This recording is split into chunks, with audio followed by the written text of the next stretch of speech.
నమస్కారం. ఈరోజు యావత్ ఆంధ్రప్రదేశ్ అంతటా చంద్రబాబు నాయుడు పాలనలో ఫస్ట్ ఇచ్చిన మాట ప్రకారంగా 5 సంతకాలు చేసి ఇంప్లిమెంటేషన్ కూడా చేయడం జరిగింది. అలాగే ముఖ్యంగా ఉచిత ఇసుక పాలసీ ఈరోజు రాష్ట్రానికే ప్రగతి. ఈరోజు మ్యాక్సిమం గడిచిన రోజుల్లో చూసాం మనం. లేబర్ చాలా ఇబ్బందులు పడ్డారు. మ్యాషనరీస్ కానీ, లేబర్ కానీ, కాంక్రీట్ లేబర్ కానీ చాలా ఇబ్బందులు పడ్డారు. బియ్యం కంటే అతి ఎక్కువ రేటు మీద ప్రభుత్వం ఏదంటే ఇసుకనే ఈ జగన్మోహన్ రెడ్డి. అది చంద్రబాబు నాయుడు ఎలక్షన్లు ఇచ్చిన మాట ప్రకారంగా జీవో నెంబర్ 43 ఉచిత ఇసుక బడుగు బలహీన వర్గాలకు ఇల్లు కట్టుకోవాలంటే గతంలో చాలా ఇబ్బందులు పడేవారు. ఇసుక రేటుని చూసి భయభ్రాంతులు అయిపోయారు. ఒక లారీ ఇసుక 40,000, 50,000 అమ్మే పరిస్థితి గత ప్రభుత్వంలో మనం చూసాం.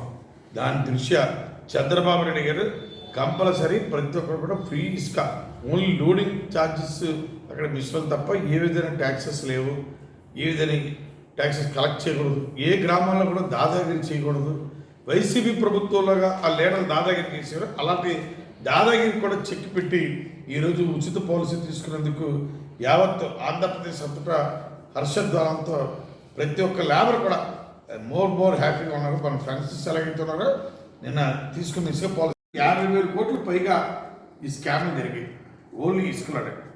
మన ఈస్ట్ వెస్ట్ గోదావరిలో అయితే దారుడు అవన్నీ కూడా గ్రహించి ఇచ్చిన మాట ప్రకారంగా ఎలక్షన్లో చంద్రబాబు ఏ మాట ఇచ్చారో ఆ మాట ప్రకారంగా పేదవాడు ఇల్లు కట్టుకోవాలంటే 5 లక్షల రూపాయలు ఒక శాండ్కే ఇది. చంద్రబాబు నాయుడు దాని దృష్ట్యా చంద్రబాబు ఇచ్చే హామీ ప్రతి ఒక్క పేదవాడికి ఈ సొంత ఇంటి కళ నెరవేర్చాలనేదే ఆయన ధ్యేయం. దాంట్లో భాగంగా ఈరోజు ఉచిత ఇసుక పాలసీ ప్రకటించినందుకు ప్రతి ఒక్కరు కూడా చంద్రబాబు నాయుడు గారికి, తెలుగుదేశం పార్టీ యువ నాయకుడు నారా లోకేష్ గారికి, పవన్ కళ్యాణ్ గారికి, యావత్ తెలుగు వారందరూ కూడా కృతజ్ఞతలు తెలుపుతూ రేపు రాబోయే రోజులు ఇంకా బడుగు బలహీన వర్గాలకి మంచి పాలసీస్ రాబోతున్నాయి. ఎలక్షన్లో ఏవైతే హామీ ఇచ్చారో అతి ఎక్కువ ఖర్చుతో కూడుకున్న ఫెన్సెస్ ఇచ్చిన హామీని కూడా మనం చూసాం. ప్రతి గ్రామాల్లో కూడా పండగ వాతావరణం.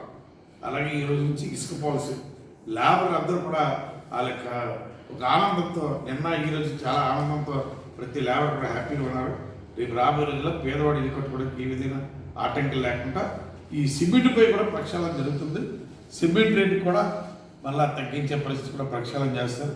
ప్రతి ఒక్క పేదవాడు కూడా సొంత ఇల్లు కళ నిర్వహించుకునే అవకాశం కల్పించినందుకు చంద్రబాబుకి ప్రత్యేక ధన్యవాదాలు.